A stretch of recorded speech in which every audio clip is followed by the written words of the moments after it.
Hey guys, I'm Cody Nance, professional bull rider, and you're watching the Mike Weatherford Show.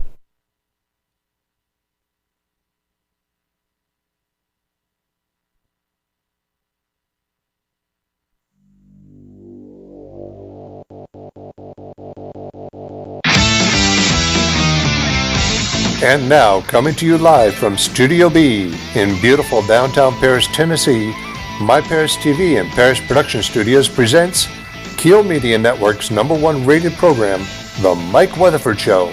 Now here is your host, Mike Weatherford. Do you believe in Bigfoot? My job tonight is to give you evidence that proves that there might probably be a Bigfoot.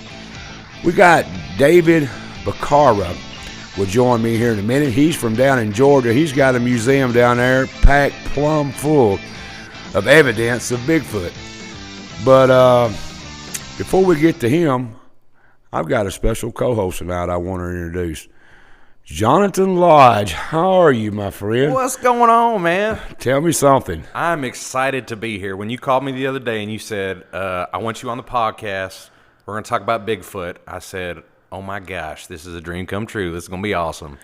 Did you have to make up a special mix, for the Bigfoot, or are you going to have a Bigfoot? I need a Bigfoot ale, I think. Need one. Yeah, I do. I need a Bigfoot beer. Yeah, Bigfoot absolutely. beer. Yeah. That's what you need to call it. Just make a Bigfoot It'll be 9 beer. foot tall and rusty and and hairy. A little hairy. Yeah. And no hangover though. Terrible smell though. Terrible smell. Yeah, it's got to smell bad. It's got to smell It's got to bad. smell like a Bigfoot. It's That's got to right. smell. Well, how's the world been treating you, man? Man, life is good. 6 feet above, Yeah, looking at the pretty side of flowers, ain't you? I'm ready for spring, but I know we still got a minute. We do. Well, they call it for ice here next day or two. Hey, you don't like the weather in Tennessee, just wait 10 minutes. I don't even think it's 10 minutes sometime. Yeah, sometimes. After what we've had lately, who knows? Have you been doing some reading and researching? I have. So when you called me the other day, that's all I have done is listen to podcasts, read, research, all I possibly can about Bigfoot.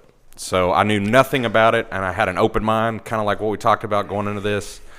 But yeah, that's all I've been studying is Sasquatch.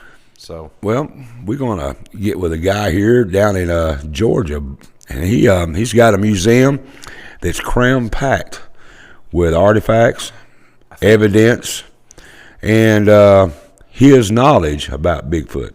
I think after this, you and I need to take a road trip. We're gonna have to take a road trip to Georgia. That's right. Yeah, we're go gonna see the have museum. Well, let's get this thing on the road here. We got out of Georgia the owner of the Expedition Bigfoot Museum, David Bakara. David, are you out there with us, brother? David. I'm with you, my friend. Thank you for having me. Hey, man, good to have you. How you been?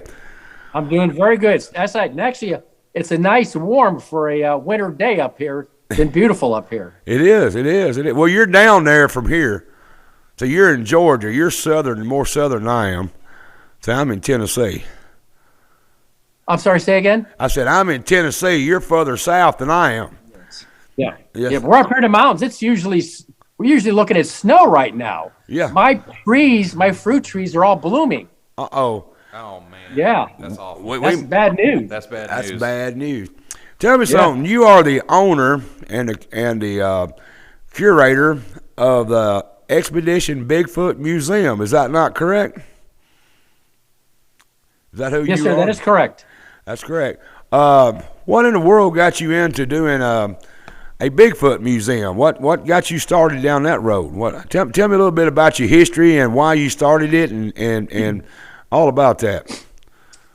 Yeah, so I grew up in South Florida in the 60s. Oh, you okay? Yeah. Yep. So I grew up in Florida in the 60s and 70s, and my dad was military, so we moved around quite a bit, base to base.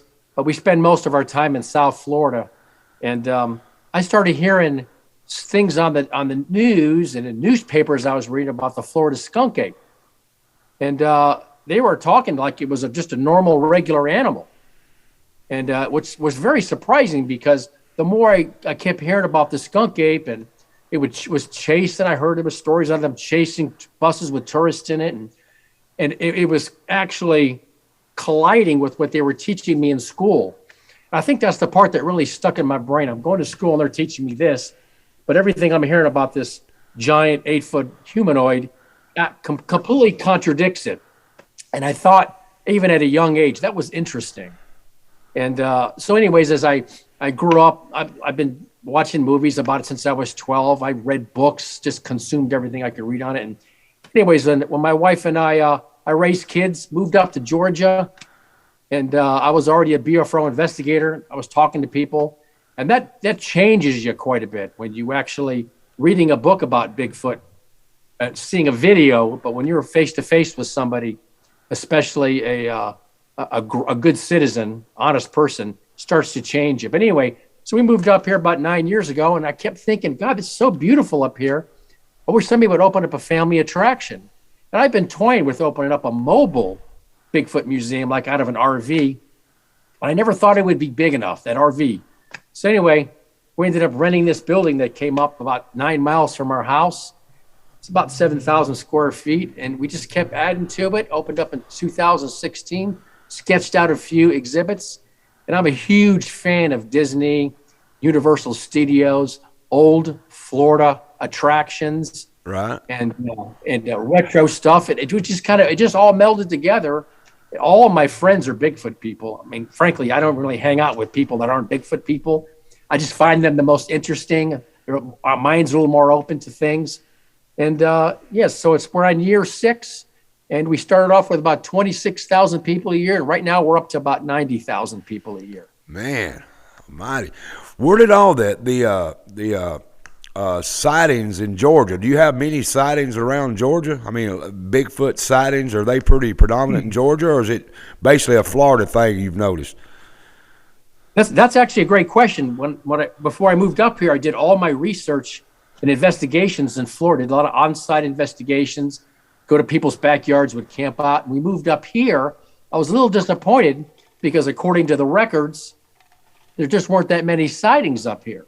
So I thought I was actually moving into a place that didn't have a lot of Bigfoot sightings. But as soon as we, opened up, as soon as we got the sign on the front of the building, we hadn't even opened yet. As soon as it said Expedition Bigfoot Museum, people started knocking on the door. Hey, can I tell you about my sighting? Yeah, sure. And after about a month of this, my wife and I were absolutely taken back at just the local people within a stone's throw. The farmer up the road, the kid that was raised over here on Maxwell Road that's now in the Navy, and the stories that were coming in were mind-blowing. And that's when it finally hit me that it'd be just like this in your town, or North Carolina, or South Carolina, or Michigan, or Montana. Open up a museum, and that would be the epicenter. All of a sudden, you would be bogged down with so many unreported sightings.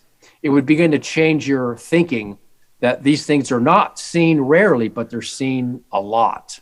Is the people that is bringing you to sightings, are they good, outstanding citizens? Are they, drunks? Are they preachers or clergy? What genre of people are you seeing most of your reports coming from? Well, that's another great question, and you would think that the people with you have to be a little judgmental when you're dealing with this kind of stuff. But 99% of the people that come in here with a story are either a school teacher, a police officer, retired military, a nurse, a school superintendent.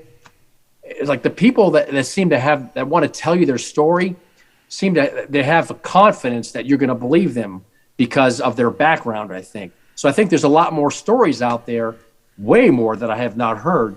But most of the stories I get are from just good, honest, hardworking people.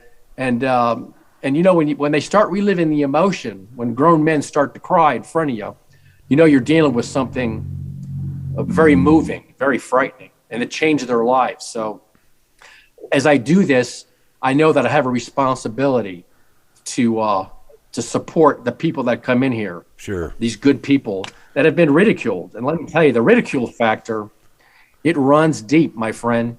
I've had guys come in here as they're telling me the story and they're choking up. Their wife is 5 feet away, like giggling. My wife and I were stunned. And the same thing happens when a gal is telling about her setting when she was a child. Her husband's over here, like, just doesn't even want to hear about it. So it's not just like your brother-in-law, it's like your own wife or your own husband.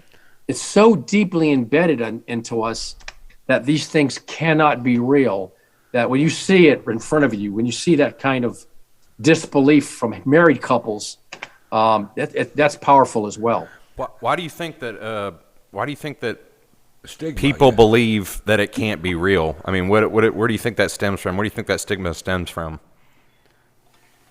Yeah, I have no doubt that it's years of schooling and taking tests, and you become comfortable with your surroundings.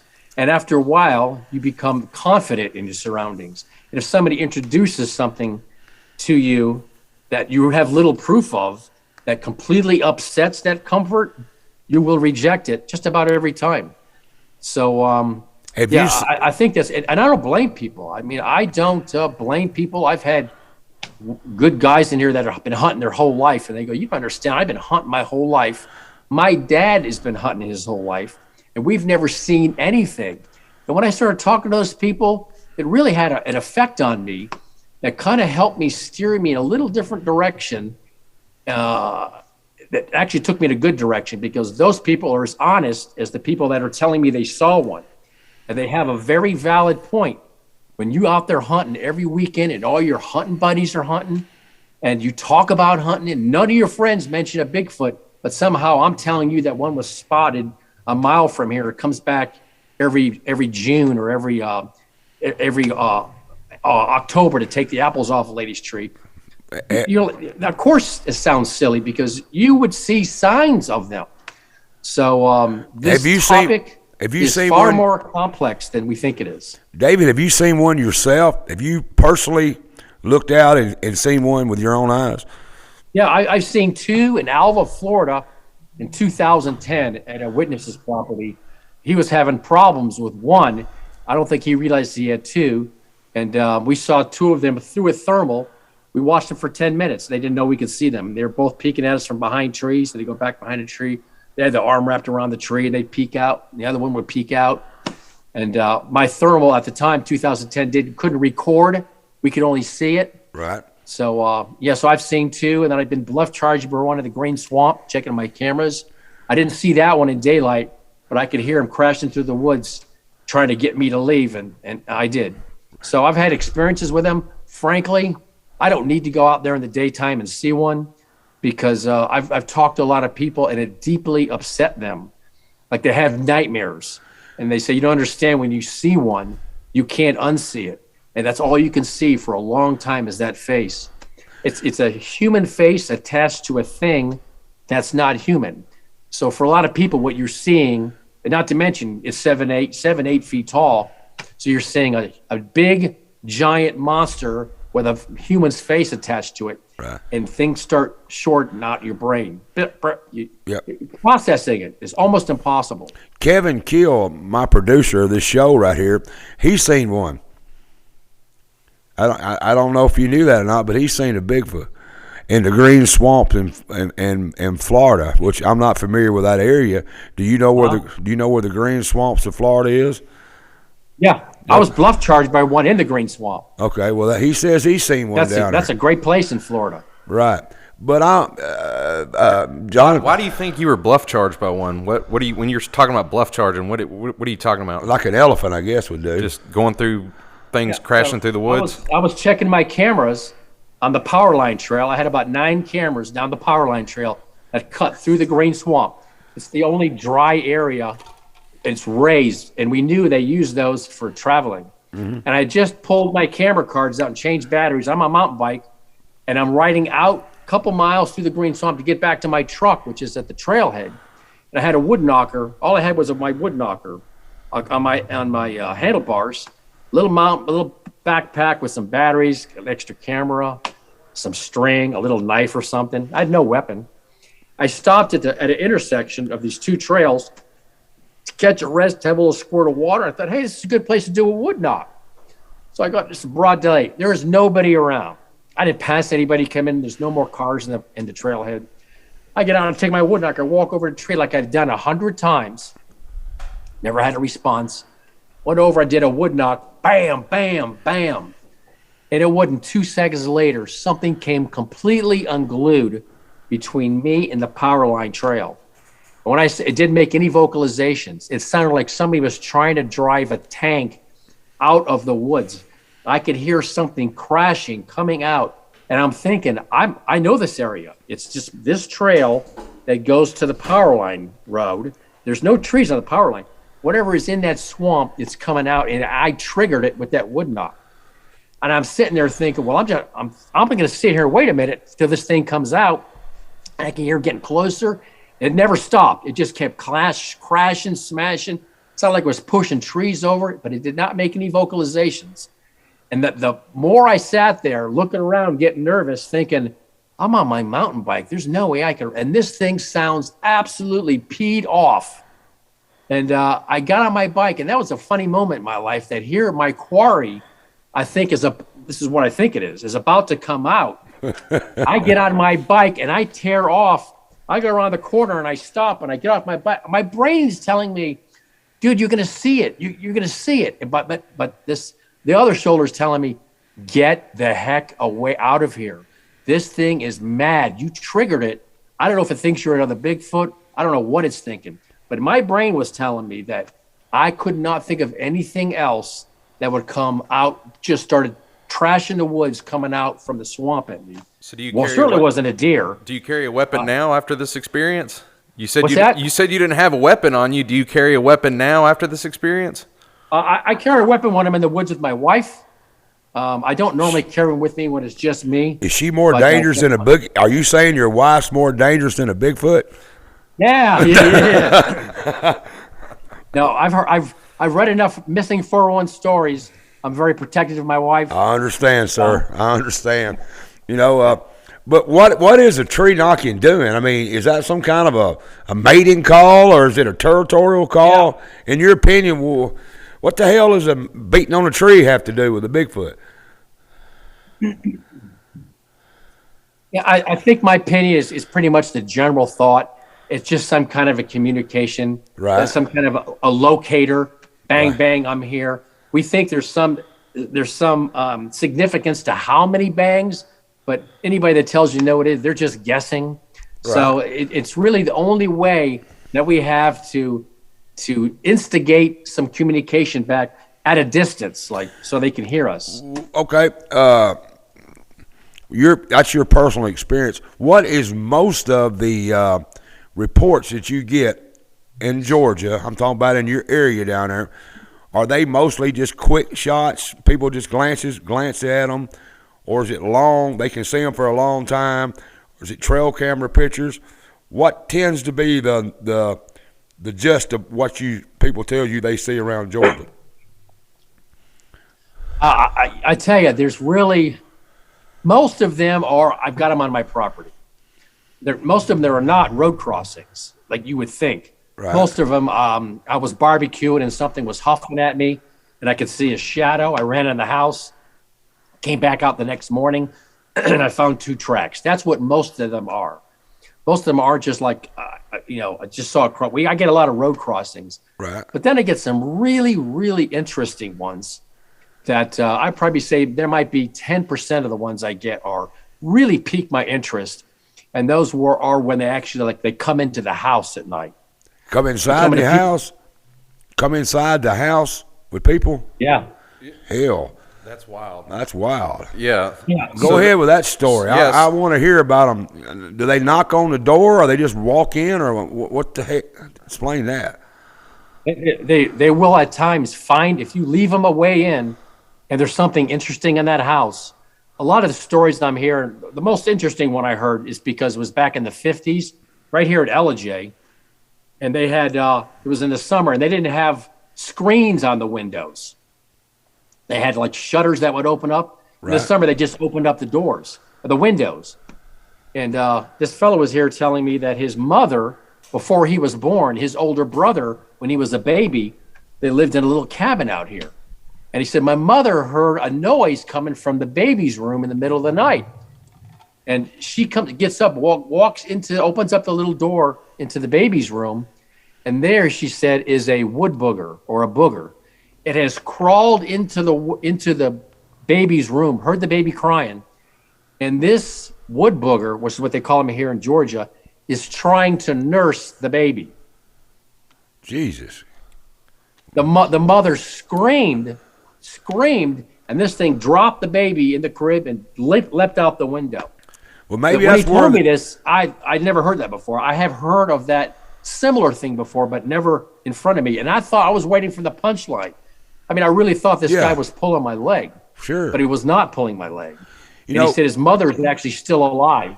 She doesn't like talking about it, but I said, I really like to meet this lady. So he was probably in his 60s, which put his mother in the 80s. right. So I have not met her yet. She lives here, but wouldn't surprise me that she didn't want to come in and talk about it.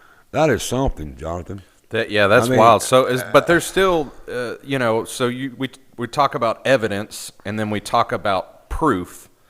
And I know the proof aspect of this is what gets us hung up. Do you actually think these are biological organisms that have the same attributes of most biological organisms, or do you think that maybe they're of a different origin, or how do you view this? Because we do lack proof, right? I mean, we have evidence. So yeah, I'm fairly confident that they are a biological organism. Gotcha. Right. Something. Yeah, I'm confident. You know what? Something is.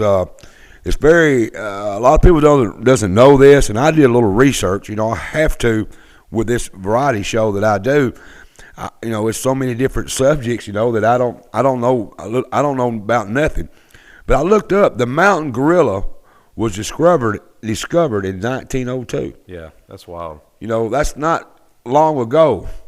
Is it possible that the Bigfoot just hasn't been discovered yet? 1902 is a long time ago, but in the scope of things, but you can drive 3 hours and go see one right now. Right, just to know that a mountain gorilla was first discovered in 1902. Right. That's there's a possibility that this is just another primate, let's call it, a cousin to us that's just not been discovered. David, do you think that's possible? You do know that the mountain gorilla, I think we may have lost him there a minute, but no, he's back.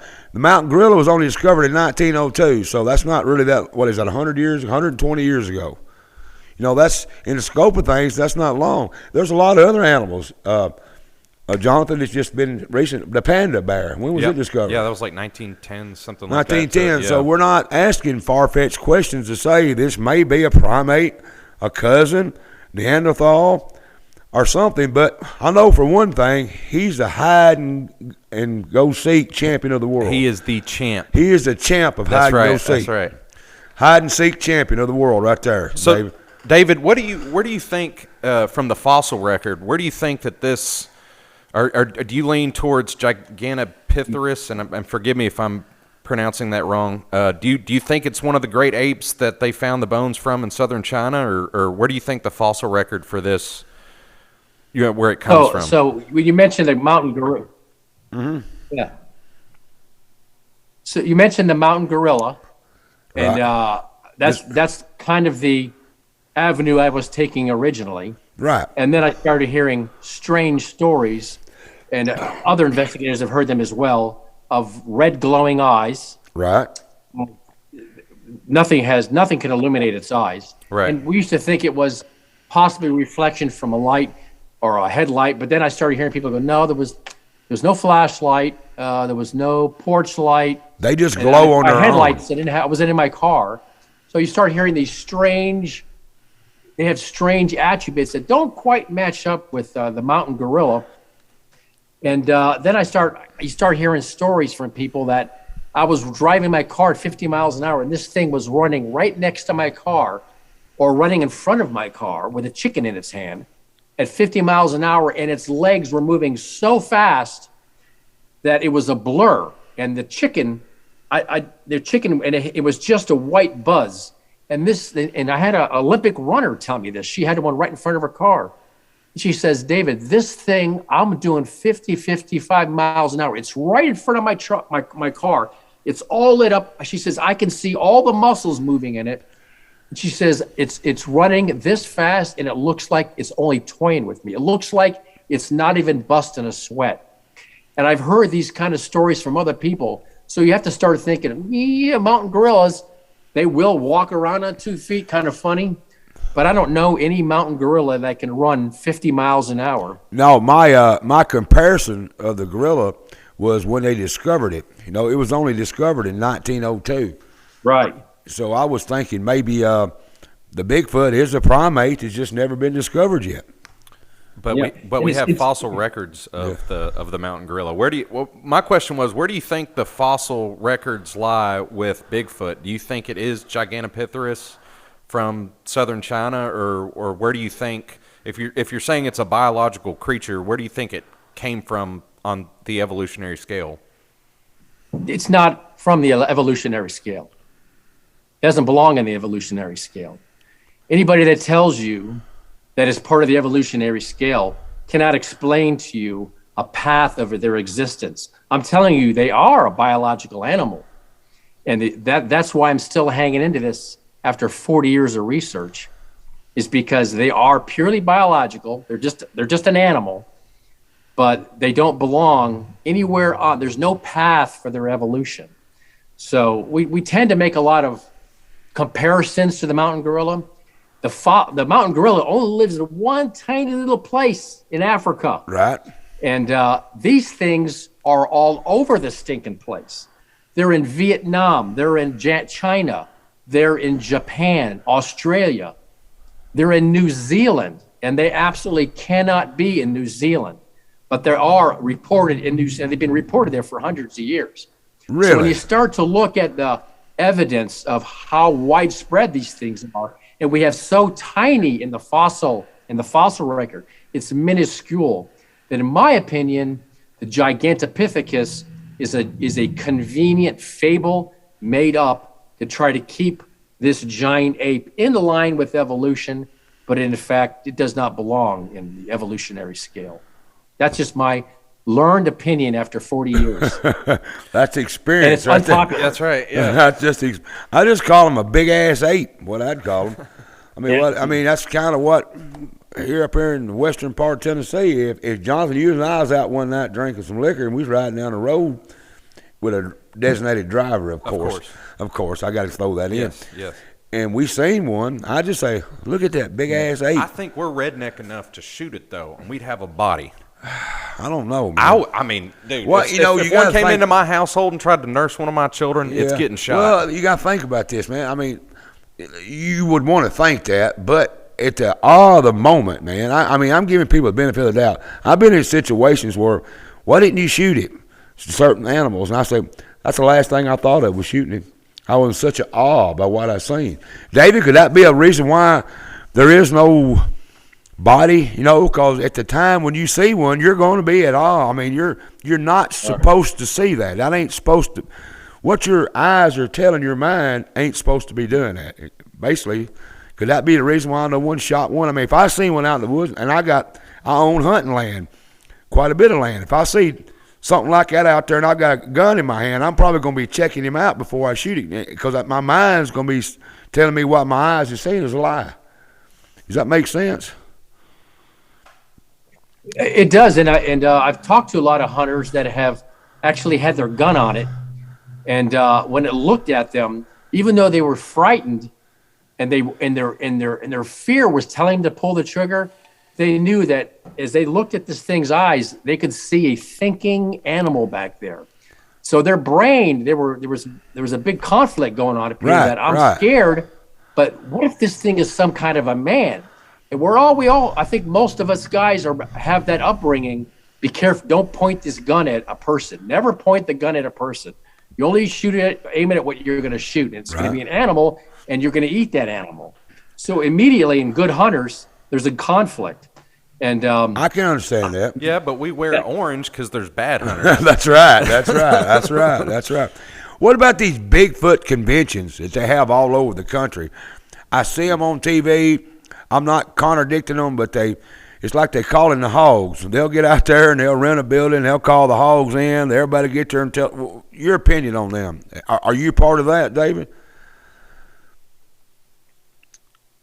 As little as I can be. Okay. They like to bat around a lot of popular theories there. Right. And most people there are not open to, not all people, but most people there, they don't want to openly talk about new theories. They've been kicking around the same old stuff 50 years, and we're still stuck with a video or a film footage that was taken over 50 years ago. The Patterson-Gimlin? Yes. I've got that up. We got a picture here. I think the producer, am I correct, producer? David, can you see this picture? Do it again, Kevin. Put it up where he can see it. Can you see this picture, David? A friend of mine took this picture here in Mansfield. Okay, is there a way he can see it? I'm not seeing anything yet. Okay. Well, it's a picture that the audience can see. I don't know. There's a communication technical, I guess, all the rain, But this picture right here, Jonathan, look at this. I don't know what you see, but this is, I'll tell you the guy's name. He told me he didn't mind. Tommy Crane. Yeah. Friend of mine. Right. In 2009, at 6:08 p.m. in September, this come across his game camera. Now, if you look closely, this is here in Henry County. It looks like an elbow and looks like a chest. Now, you can read what you want to out of that, but what do you say, Jonathan? I see what most Bigfoot photos are, a blur. Right. I mean, the trail cam, especially in 2009, I think it could be a horse or something that There's has no horses turned on this. I asked that question. You thought that too? Deer, I asked cows and horses. Right. Supposedly nothing there. Gotcha. I don't know what that hair is. It does look like an arm. I mean, it does. It does look like an arm, and it does look like a shoulder. And audience, all y'all viewers out there, y'all check this out. You get your own mind made up. I'm not saying what it is. I wish Davey could see that. I wish that we could get this zoomed to him. This right here is something that we'll send it to you. Ask Kevin just to text it to me on my phone. Yeah. Text it to him right quick, Kevin. I want you to look at this picture. He's on it right now.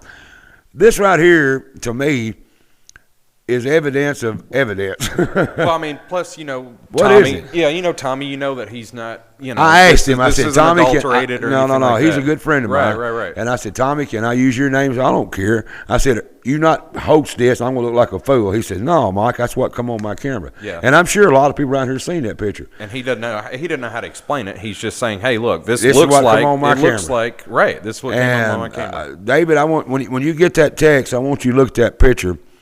And viewers, whatever, y'all can write in and type in what you see.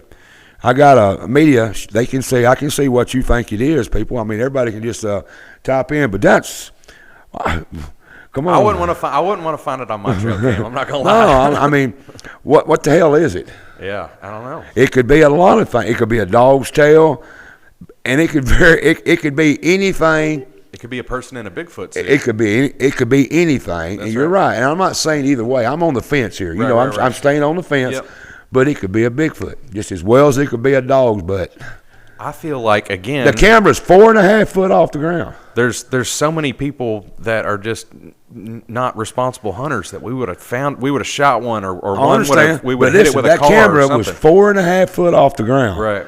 When this picture is taken. I'm not saying anything. I'm saying it could be a dog. There it is again. It's 4.5 foot off the ground. That picture is taken. It could be a dog. It could be a joke. It could be a yeah, I can see it. It's a pretty cool picture. What is that, David? You see the elbow like the bend in the arm? It could be a dog's butt. It does, but it just doesn't look muscular enough for me to be a Bigfoot. I think your thoughts of a deer is probably more spot on. Look at the hair. I like the coloration of it and everything, but the hair looks awful slender. Long. Yeah. I mean, it might be, it's starving. It doesn't have enough to eat out here. Well, it could just be a skinny one. Yeah, that's right. It could be anything. I'm not saying it is a Bigfoot. I'm not trying to lead nobody. Right. It could be anything, David. I mean, but it could also be a Bigfoot. It could. It could be. It could have been you, Jonathan. It might have been me in a suit walking by. Take your shirt off. Let me see how much kind of hair you got. Yeah. I mean, I'm hairy. It could have been That's me, right. but my hair ain't red. I mean, there's people on here saying it looks like a hairy man with his shirt off. Well, I hate to see that sucker that's that damn hairy, would you? Yeah. Jesus I mean, Christ, he needs man. to shave or something. And somebody said, "Where's the body?" And somebody says, "Skinny Bigfoot," but it does look like an arm. David, that could be anything. That's just the evidence, and it's amazing the stuff that you get. And that right there was just done in just a few minutes. I called some friends of mine, it's hunters, and I'd heard rumors about he had that picture, and I wanted to share that with you because it's intriguing. It's something. I don't know what to tell you, David, what it is. It could be a deer, it could be a dog's butt. It could be my co-host. Yeah, it's an interesting picture. It's very interesting. I mean, it is. So, David, I got a question for you. A body, right? So we're talking about a body. We're talking about DNA. Environmental DNA is a relatively new technology. I know it can't be completely discounted when they're finding samples in the environment of non-humanoid primates. Why do you think, or do you think that there is a body? Do you think that there has been a body or bones or scientific proof that would lead to the discovery of a new species? Yeah, I have no doubt that they have several bodies, several skeletons, and as a matter of fact, David Paulides wrote a very interesting book called Bigfoot and Other Giants, I believe it is. Bigfoot and Giants. It's just a book this thick, full of nothing but old newspaper clippings of giant skeletons that were dug up out of mounds. I've seen that. Found in caves. It's not a few. It's hundreds and hundreds. And I've talked to two witnesses that hit one with a car and knocked it out. And they went up there thinking it was a bear, and it just stood up and brushed it off and ran. So I know they can feel pain. They get knocked out. And there was no hair recovered from these? I have no doubt that they have bodies. We're just not allowed to see them. Who's they? Who do you think is they? Let's just Powers to be. the people in charge of keeping secrets from us. And if you don't think at our age, that there are people out there tasked with keeping secrets from us, I'm sure you know that. Why do you think they would want to keep this as a secret? What do you think it would do to society for us to find another? It would blow everything you was taught as a child, in my opinion. If I found out there was a Bigfoot, it would change the course of our education and what humans and everything, I believe. But I'm not answering for David. Go ahead, David. That's what I would think. When you said that, I was thinking, what would I think if I found out there was one? Right. David, answer his question. But the answer could be twofold. Right. I think that it would probably be. The answer. Go ahead, David. I'm sorry. Go ahead. No, I'm fine. I was just. There's just a little lag. Yeah, there's a lag. There's a lag. You're fine. So the answer could be twofold. One is probably the lesser of the two answers, is that if people knew, and I know lots and lots of people that are the nervous type, and if they knew there were giants out there that could outrun a car and snatch you off a trail and eat you that fast, and there's nothing you could do about it, that would create a lot of panic, right? And so that's one half of it. The other half of the reason that this secret is kept from us, which is the one I'm thinking makes more sense to me, is that the secret behind these things, who they are, where they come from, how come we don't have a body, how come we're not digging up lots and lots of fossils. The answer behind that is so disturbing that we don't want to know. And the people that are tasked with keeping the secrets think it's better for us if we don't know. And the more I dig into this, the more I think that they probably have a good point. Because there's people out there that can take it doesn't bother them too much. But there's a lot of panicky people in this world that couldn't function knowing certain things. And those are the kind of the people that they're just trying to keep placated. And there's So, also I a big think group of people that would think it was that's awesome. the answer myself. Yeah. Sure. Yeah, there, you're right. Well, David, we got to take a break. Don't go nowhere. Stay right here. Did you hear me? Don't leave. I got some more stuff I want to talk about. We got to pay the bills because we might want to go out there at Perry Lodge and eat supper, so we got to pay the bills. Right. So, folks, don't go nowhere. Hang around. We're talking with David Bakara, the owner of Expedition Bigfoot Museum down in Georgia. And it's very, very interesting. Very interesting show tonight. I mean, I kind of like this kind of stuff. But we'll be right back. Don't go nowhere.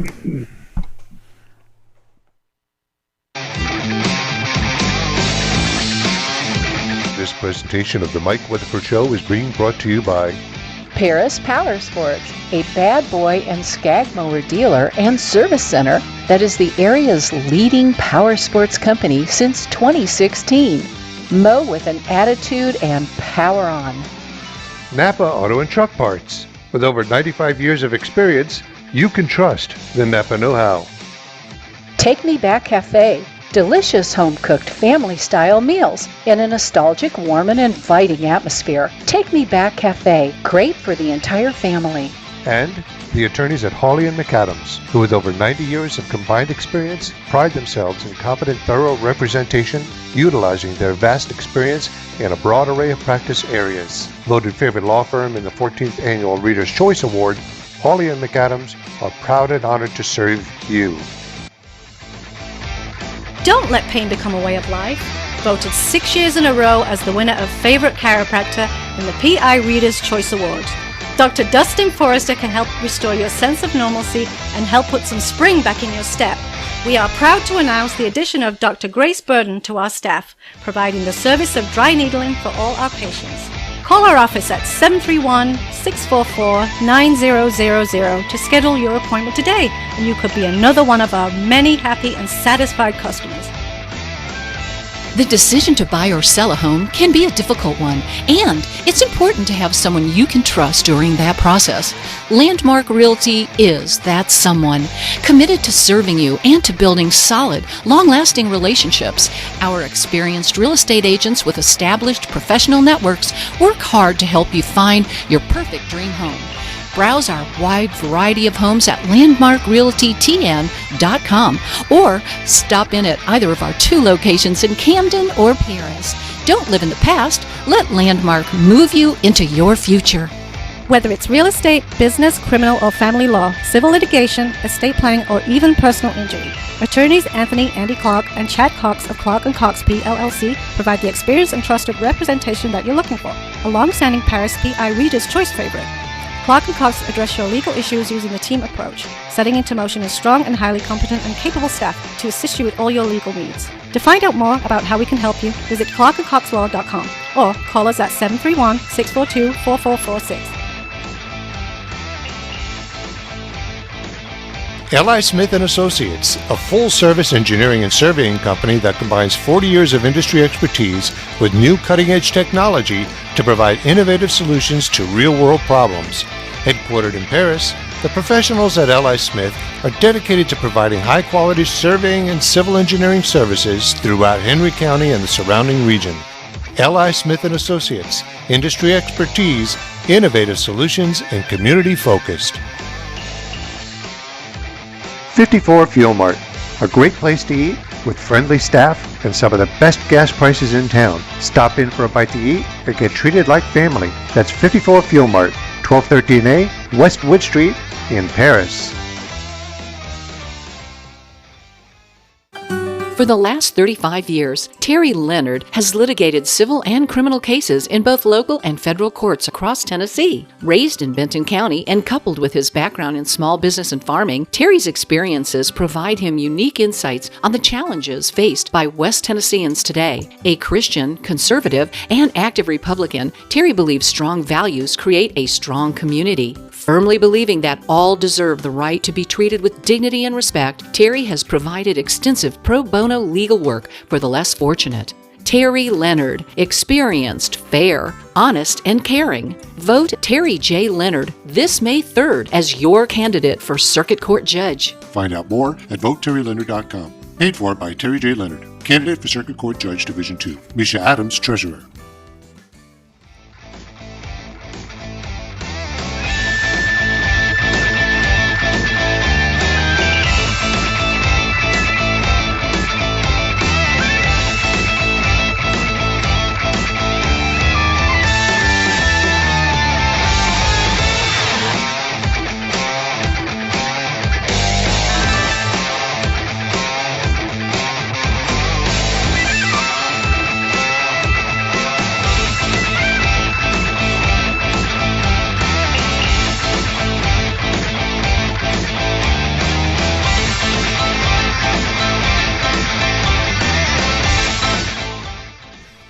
David Bakara, his museum expedition Bigfoot down in Georgia. Some of these slides right here is some of the artifacts he's got. He's got a whole bunch of stuff down there that you need to check him out. Before this is over, I'm going to get the website and everything that'll come up. You can check him out and see what all he's got. He's got a lot of interesting stuff down there at this place that, like I said, my goal tonight is just to give you what he knows about Bigfoot, and we'll probably change a lot of people's mind on what they think about Bigfoot, because there's definitely something going on with all this evidence and all these people involved in it, scientists, preachers. They're just, everybody's citing this stuff. So that's pretty interesting stuff right there. Jonathan, what do you think, brother? I try to be open-minded about these type of things, but I just don't know. I don't think that it's possible. I just don't think it's possible, because we're talking about something that's going to eat 5,000 to 10,000 calories a day. It's going to be hit by 20,000 or 20,000. I mean, it's going to be a lot. But I would be excited. I wouldn't be scared. I would be pumped if they found a Bigfoot body. Right. I mean, I would be pumped. I think that would be awesome. That would change, like you said, it would change a lot of things. But that would be great. David, are you back with me there? Welcome back, David. I'm glad you hung around, man. We've been having a good little chat here. Good to be here. I'm glad to have you.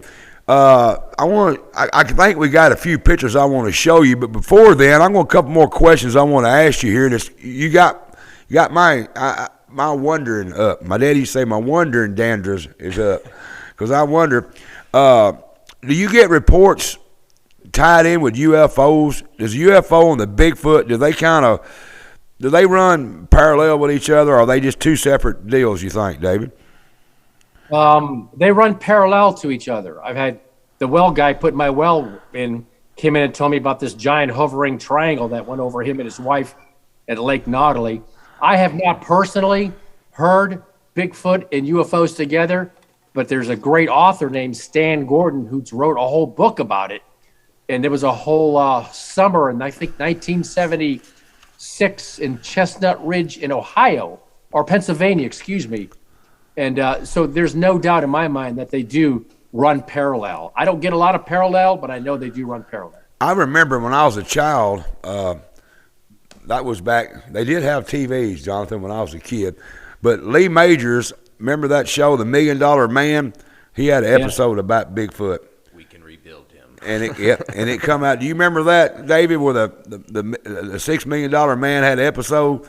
A lot of people compare the Bigfoot sightings before the $6 Million Man episode and after and they showed him being part of a UFO. Do you remember that, David? I do remember that, and I remember my profound disappointment. Mine too. Steve Majors pulled his arm off, and it was a robot. That's right. That was instantaneously, I knew at that point, at that young age, that Hollywood was full of dummies. That's right. They ruined the Bigfoot deal. It's supposed to have been part of a UFO or something to that. But I say that, you got your pre-Lee Majors and after pre. Before that, and what about the Patterson film?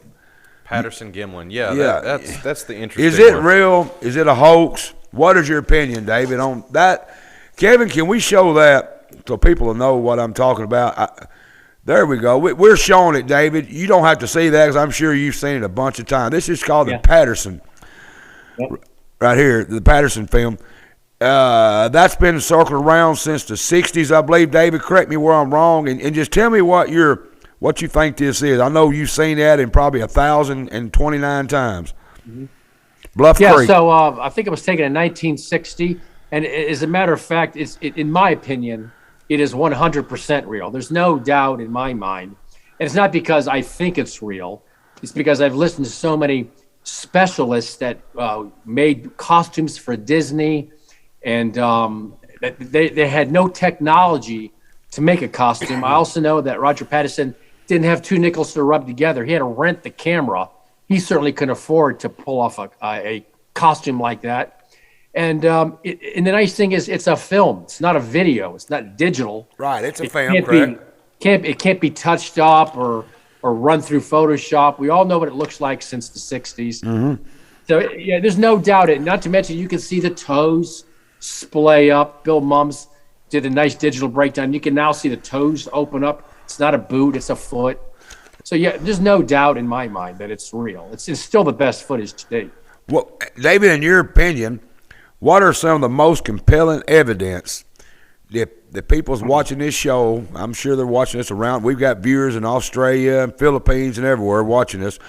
What is some of the most compelling evidence that supports Bigfoot is real? If somebody told you, David, tell me 3 things, the most compelling evidence that Bigfoot's real. I hope I ain't putting you on the spot. That's not my intention. But what would you say the most compelling evidence that supports Bigfoot? The best evidence is all we're allowed to have, and that is very moving, personal, thousands and thousands of account testimonies. And when people tell me that's not enough, I say we've been hanging people for that for 100 years. We cut people's heads off. We gas them. We inject. We terminate people from simply witness testimony. So I don't know where witness testimony went off the rails, but it's still the best we have. We don't have a body. I don't think we're ever going to have a body. You think they I had a bury guy them? call me. He shot one up at Grassy Mountain 2 years ago and said he's going to try to find the body. He's going to try to track it. Well, I help him bring the body out. And I said, don't ever call me again. Because if you think they're going to let you parade a body out in front of the world, that you don't understand how the government works. Right. Yeah, So, but we also have we're not gonna live get one. technology, right? We have live technology that we can broadcast things on Facebook Live.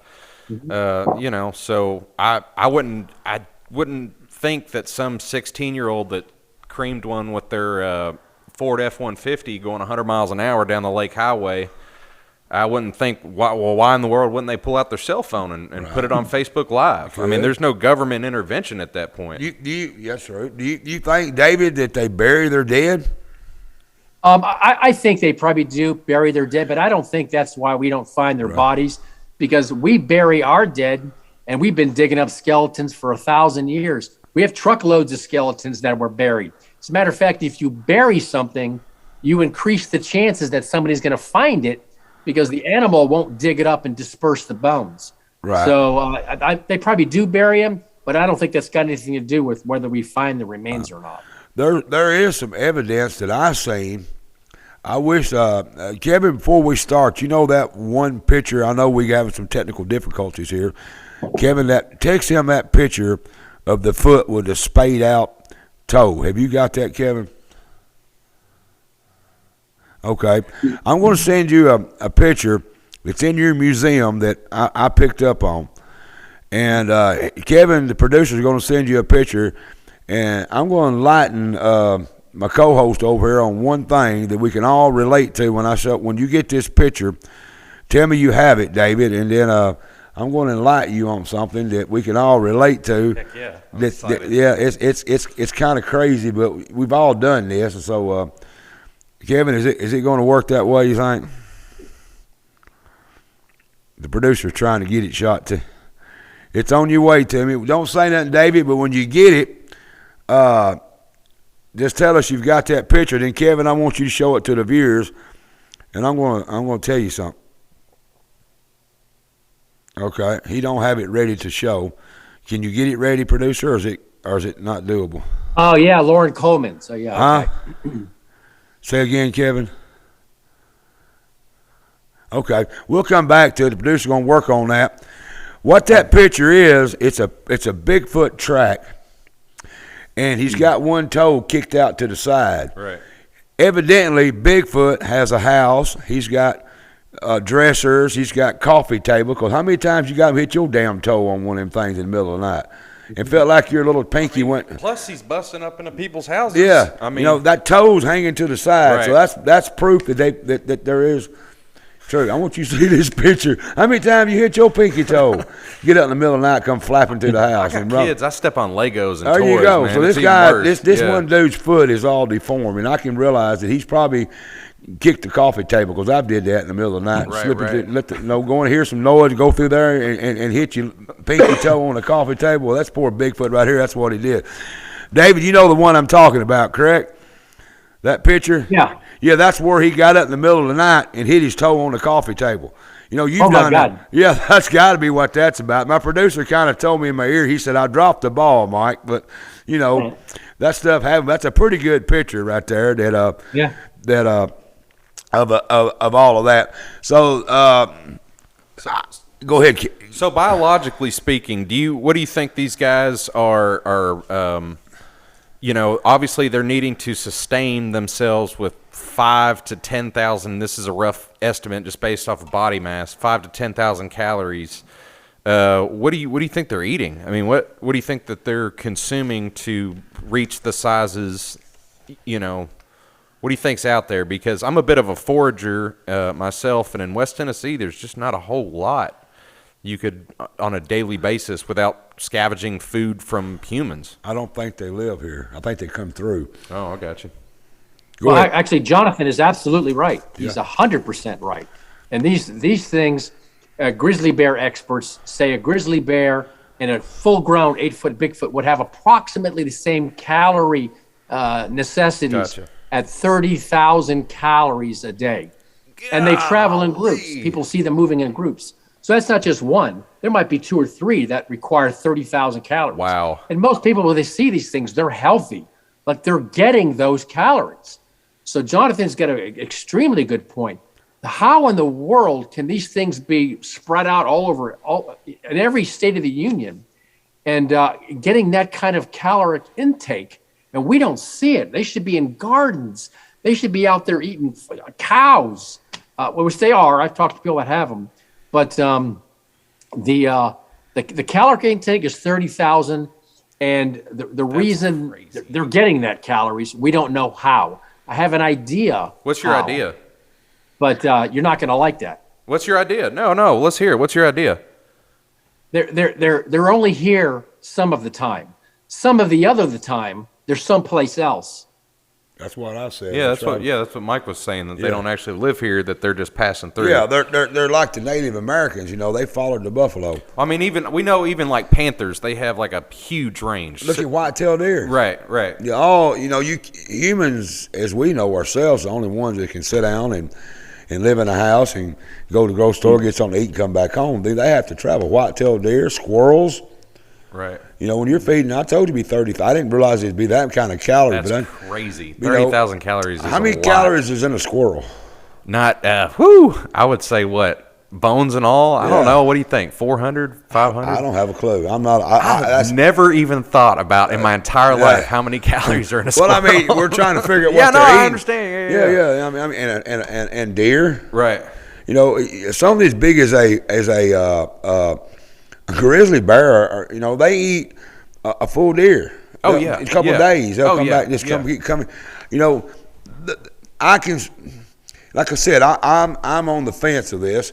I can see ways that they could travel. I don't think they live in as we're looking at it like humans. We live in an area. I think they have to travel kind of like the Native Americans that followed the buffalo. A big, broad range. That's right, and you have to follow the crops. They're even the chimpanzees. They do that. They follow whatever fruits are coming in. David. I mean, correct me where I'm wrong, but that's how I would think they would probably could. The only way they could survive, because they're not farming. I mean, they're not setting up traps and they're not snares.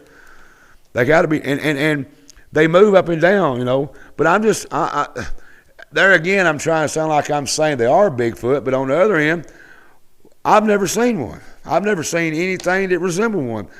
And I hunt all over the world, all over the country, let's rephrase that. And I've never seen any evidence. Not saying there hasn't none, but, you know. I think that what David is focused on has been the eyewitness testimony, and I think it would be foolish to completely discount and say that every one of these people are lying, because there's no way that they're all lying. No, they're not. You know, not with the caliber of people. I done established the caliber of people. It's not just, you know, the Mike Weatherfords and the Jonathan Lodges out there seeing them. Yeah. He's talking about pastors, real preachers, people. real people. Yeah, that's right. You know, you got preachers. He said doctors, right. And it's lawyers. moving people to tears. They obviously have so much to lose. They got a lot to lose. We've been taught so long that if you agree that there's a Bigfoot, there's a UFO, there's a ghost, or if you believe in any of that, we've been brainwashing, thinking that something's wrong with you. Right. No, you ain't supposed to do that. Hell, I believe in a lot of things. You know, I mean, we'd be foolish to say, I guarantee you there's no Bigfoot out there. Well, you might be wrong. I don't think you could make that claim. I don't think you are could. UFOs? Because you look straight up, there's no end to that up there. I mean, and some people believe this, John. They say there's no God neither. Right. So are we going to sit here and say there's no Bigfoot, there's no UFO, and there's no God? I mean, we're opening up for a big surprise one day on all three of them. Can of worms, man. Big surprise on all three of them. Yeah, that's right. You know, David. I mean, I didn't mean to take the show away from you, but that's just how I believe it is. I mean, we can't say there isn't. I can't say there is, but I'm not in the position you are. If I was where you are and seen what you've seen, heard what you've heard, and evidence, have we got any pictures to show of the museum other than what we showed earlier, Kevin? I think we're going to roll some stuff here. See, we got to go to this museum, yeah, David. We have to come see you, man. Yeah, I'm coming down there. No doubt, I'm going to come down that museum. I do. He's showing us pictures and stuff in there. I want to see some dicey stuff too, man. I like the big when he first set up. The big Sasquatch that's super cool. There's a Brat, I don't know what that card is, some kind of card. There's people, Bigfoot recordings. People's hearing recordings. David, you have recordings down there, I see. Yes. Okay. I like to hear them speaking in their own language. I like to hear that. You've heard them out there. There you go. Maybe we'll get to that foot I'm talking about earlier. Look at that foot right there now. I mean, is that a fake? That looks. How big would that foot be? It says, I can't see from my logo down there, but it says cast by a sheriff. A sheriff done it.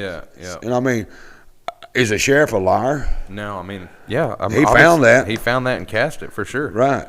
We got any more, Kevin? We're just going to roll through, folks, and let y'all just look at some of the stuff in this museum. You've got to go check this out. If you believe, there's a bottomless snowman. Either believe it or don't believe it. Just go with an open mind. It's somewhere to spend a weekend. It's Blue Ridge, Georgia. It's 1934 Highway 515, Blue Ridge, Georgia. And you can go to Expedition Bigfoot. Where's this? There it is. It's for ExpeditionBigfoot.com. And I'm going to challenge my viewers to take a trip down there, look around with an open mind, and come back and say, hey, there might be something. We got to go, Bubba. I know, man. We do a live. We'll do like a live webcast. Oh, God, that'd be cool down there. You know, that's good stuff. Kevin, you ever found my picture of my messed up toe foot on my big foot? It's not going to happen. I'm sorry. But anyway, David, are you still here, brother? There we go. You got a excellent museum down there. Super cool. Super cool. I wish we had time just to have a bunch of pictures just show. I've seen you've got a Yeti scalp maybe down there. They come off of a Yeti. I've seen fingers.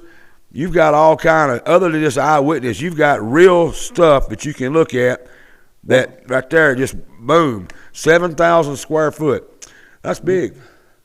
That's a lot of stuff, man. So you David, you do have like bones that you think are probably from a Bigfoot in your museum? I'm sorry, say it again? You do have bones in your museum that you think are probably from a Bigfoot? Bones? Yeah. I do not. I don't have any. I have a hair sample. Gotcha. A good chunk of hair, but I don't have any bones from a Bigfoot. Now, have you had that? I don't think. Hair sample analyzed? Say that again? Have you had the hair sample analyzed? The hair sample. As a matter of fact, the police officer that had it, he's got half. I have half. He had it analyzed at their lab, and they told him that it's not a bear or a deer or anything around here, and they don't know what it is. And they said if you wanted to know what it was going to be about $30,000 to $50,000 for them to further in-depth DNA analysis. I'm not paying that because I know what they're going to tell me. They don't know what it is.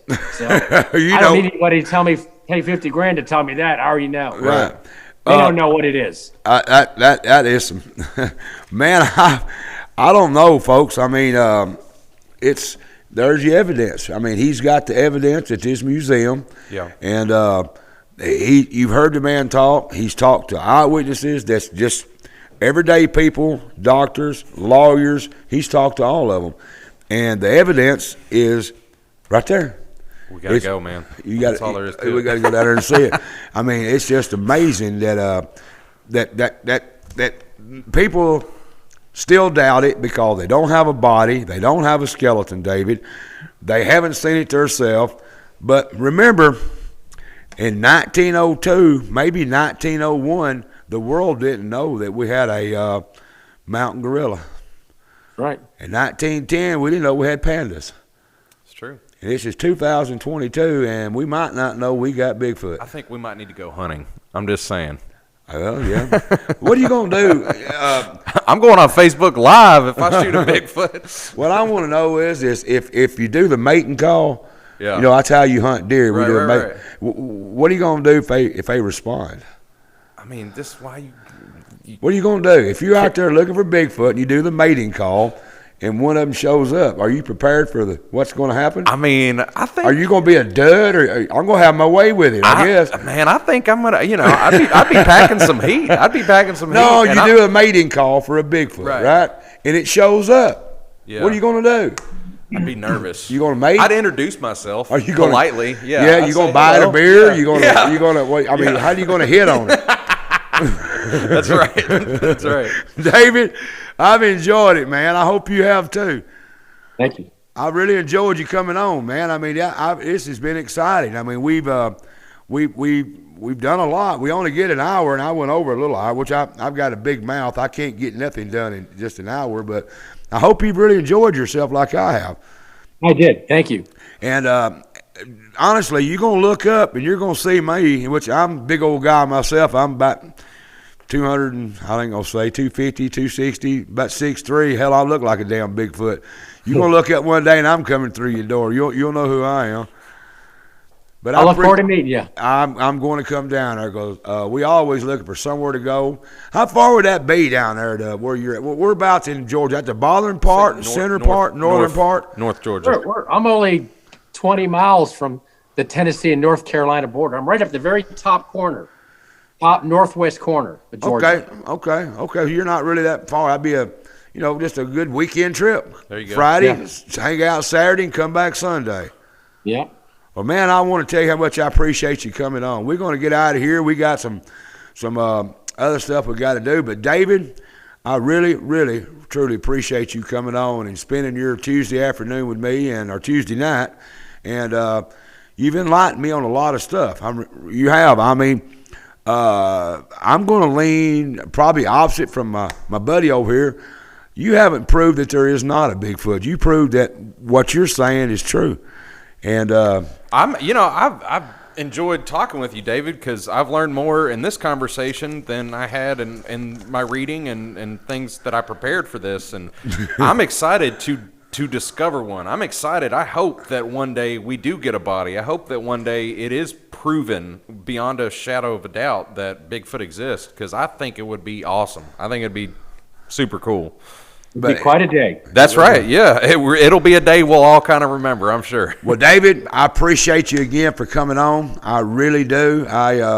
Means a lot to me that you take time to come up here for a little show, and I enjoyed it. And you've got my viewers a lot of information, and I bet you some of them will be coming down there. I mean, they're going to have to come and see what you and I have been talking about, and I guarantee you I'm coming.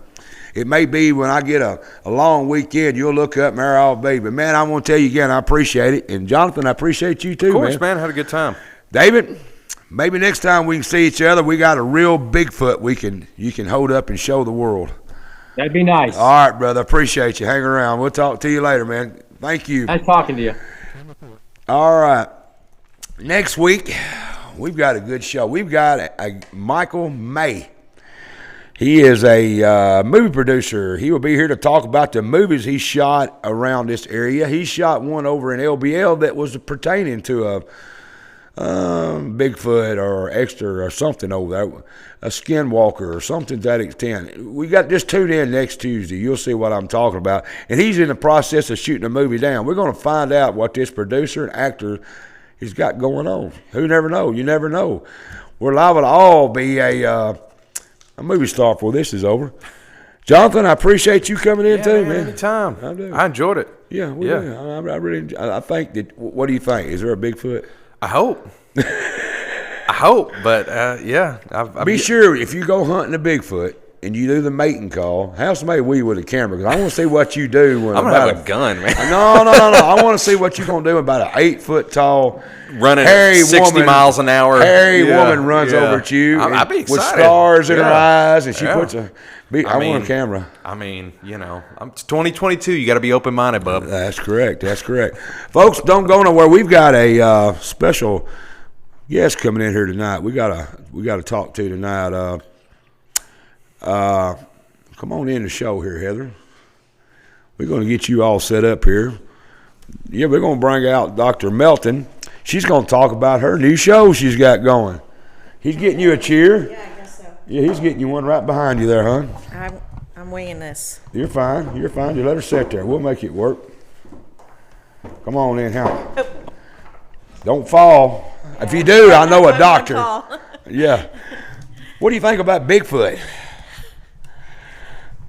Hey, I'm not going against it. Yeah. Yeah. Well, I'm not neither. I mean, I'm open to it.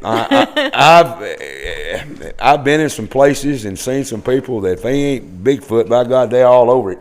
They're a bullseye. I have friends who've hunted them.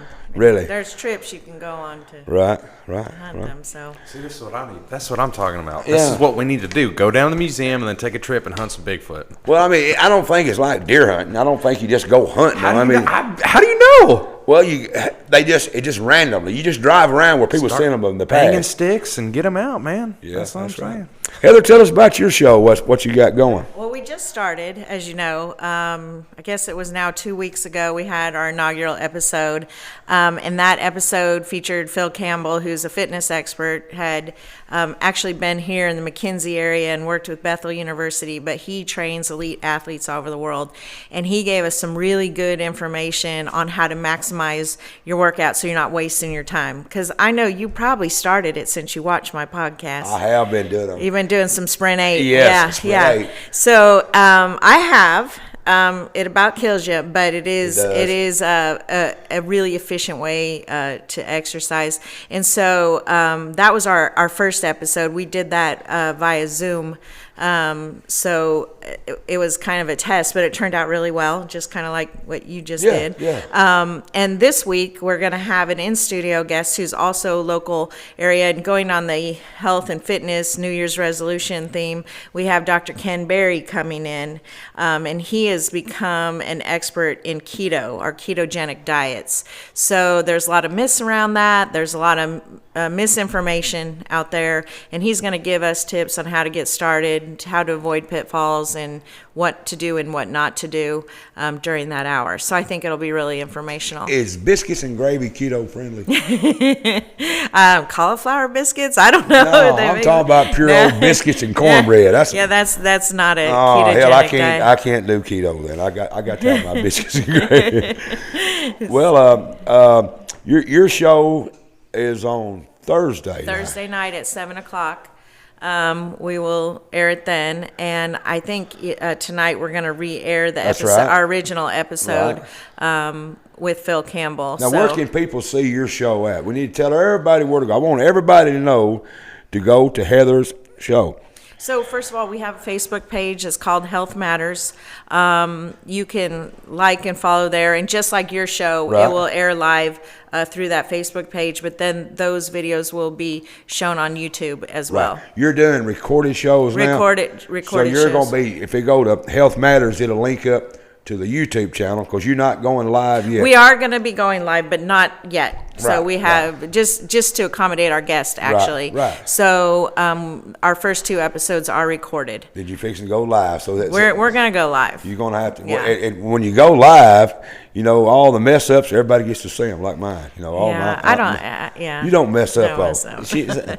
That's just, you see, Professional. she's a professional. That's what they bring to me. That's what I surround myself with. good. I'd like to have a co-host, though. I think you know, if you ever want to come and co-host with me, you're welcome to come. She told me one time she's going to do one on erectile dysfunction. That's the one you should co-host. That's what she told That's me. the I one looked you at should her. co-host, man. And I looked at her and I said, "Hey, there's a lot of things I could have said that night." And I said, "But I didn't." And you can have cauliflower biscuits or whatever, and When we do the keto diet, can I be sitting there eating some? I'm going to eat me some. Pasta? Yeah, pizza. Please don't serve canned pizza Oh, when he comes Lord here. Almighty. But I'm proud for you. I mean, you got a lot to offer. You're you're very intelligent, and you know doctoring well. If any bone broken, there's where I'm going. No doubt in my mind. The video's ready. All right, good. So I'm going to turn it over to Dr. Melton. She's going to tell us everything. She's going to enlighten us on what's coming. So take her away, Heather. All right, everybody, stay tuned. Don't tune out yet. Stay around to watch the video with Phil Campbell, fitness expert, Sprint 8 workout, get some good facts, and then tune in on Thursday night at 7 o'clock. Our video on the ketogenic diet with Dr. Ken Berry will be airing. So we're excited to get you that information.